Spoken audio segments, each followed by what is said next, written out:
welcome sa my vlog. So, meron naman tayong i-share. Itong questionable dun sa mga babaeng lahat binigay mo na. As in, lahat. Nagbibigay ka pa ng pera sa kanya. Alam mo yun, nag-share ka pa sa kanya kung ano mga bayarin. Tapos, iiwan ka lang. Parang isip mo, bakit? Kasi lahat naman binigay ko eh. So, pinaglaba ko siya, pinagluto ko siya, yung iba pang parang tinulungan mo pa siya mag-aral, kung nag-aaral pa siya. Tapos, or wala siyang trabaho, nag-a-apply siya. Tapos, alam mo yon, lahat sinusunod mo kung ano gusto niya. Diba? Pati emotion niya, ikaw lahat. Pati katawan mo, binigay mo na. Tapos, at the end, iiwan ka lang din niya. Nang hindi mo alam kung anong reason. Na parang ayaw niya na sa'yo. So, girl, hindi ka kasi niya talagang mahal. Okay? Wala siyang pagmamahal sa'yo. Kasi wala siyang respeto sa'yo. 'Di ba? Kasi siya yung lalaki. So, dapat siya yung nagpapakalalaki. 'Di ba? So, dahil na siguro wala siyang, alam mo yung tamad siya, so, wala din siyang ganong pera. So, parang nakita niya sa'yo, ginagamit ka lang na girl. Alam mo yung tawag na placeholder. Ganon. Hindi ka niya talaga mahal. Okay? Ginagamit ka lang niya. Para sa susunod niyang babae. Okay?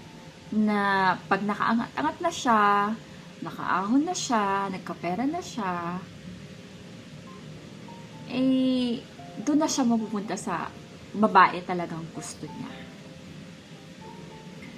Yung feeling niya talaga is lalaki siya.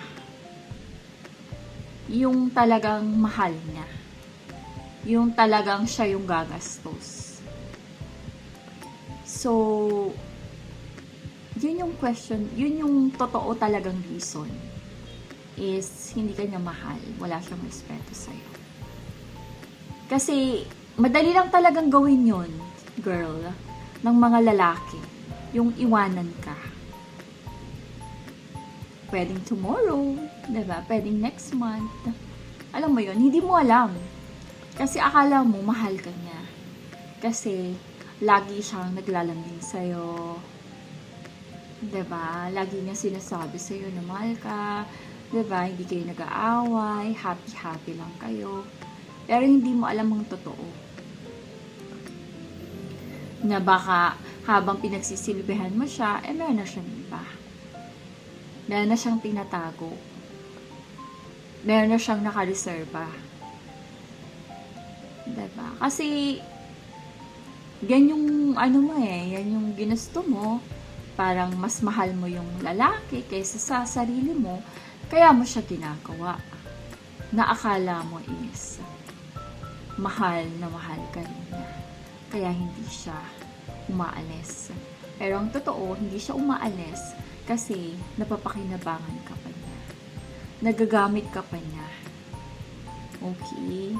So, kung mapapanood mo, marami din mga instant talaga na gano'n ng mga lalaki na parang questionable, bakit iniwan pa rin si girls na samantalang lahat naman binibigay niya.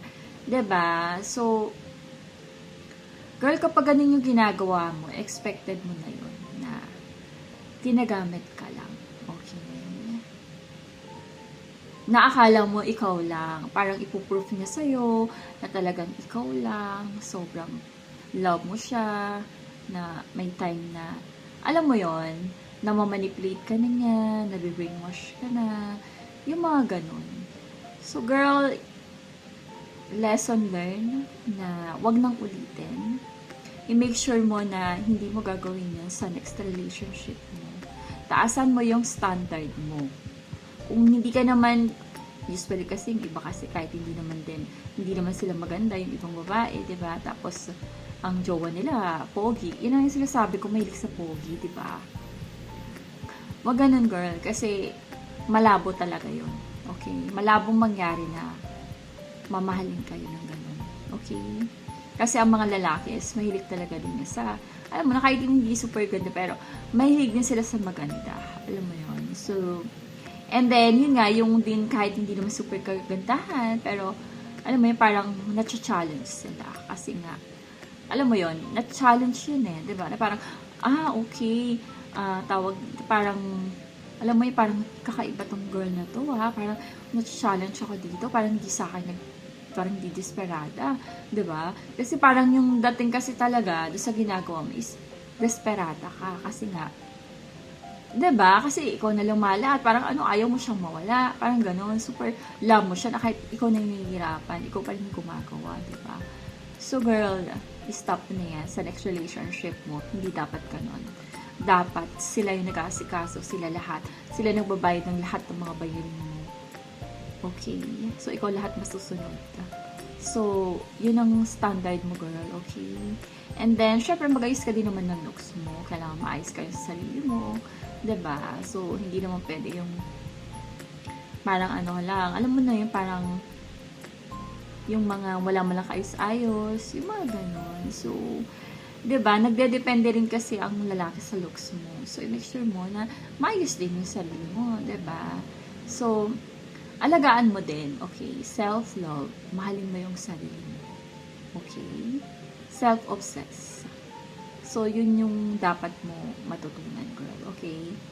And then, so, ayun na nga. Yun ang sagot, girl.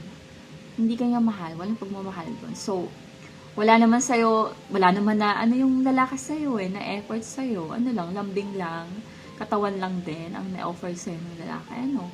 Wala, diba? So, ganun lang din kabilis yun kasi wala naman siya sa yung Ano bang mahabol ko sa'yo? Wala naman, di ba? So, walang ganun, girl, okay? Wala siyang love, walang pagmamahal. It's a fake, okay? Ganabas lang talaga niya dahil kailangan ka niya. Okay? Nagpanggap lang siya na mahal ka niya, pero ang totoo, ginagamit ka lang niya. Okay? So, ayun na, girl. So sad kasi maraming mga babaeng ganyan na parang akala nila pag lahat binigay mo na, as in, hindi na sila maghahanap ng iba. No, it's very wrong. Mas lalo silang naghahanap ng iba. Kasi wala boring ka na eh. Ayan, katulong na yung dating mo talaga, girl. Katulong na, tapos pinapagamit mo pa yung katawan mo. Diba? So, wala na. Diba? Wala nang respeto. Yun na lang talaga yung tingin sa'yo. Yun na lang yung trato sa'yo. Okay? So, move to the next. Move on. It's your fault. Kasalanan mo. Hindi mo pwedeng sisihin yung lalaki kasi yun na yun siya na yun diba? So, dapat i-make sure mo na if mahal mo yung sarili mo, hindi ka papayag na ginaganon ka.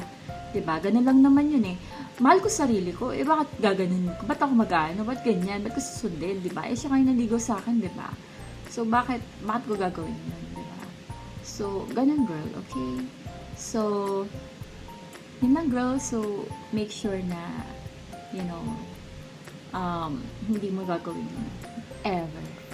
Dahil, mauulit at ikaw lang din talaga ang may kasalanan. Okay? So, hindi yung lalaki. So, ayun lang, girl. So, thank you for watching and marami pa akong i-vlog. So, manood lang kayo, panoorin yung mga videos ko, girl. Okay? So, thank you for watching. Bye!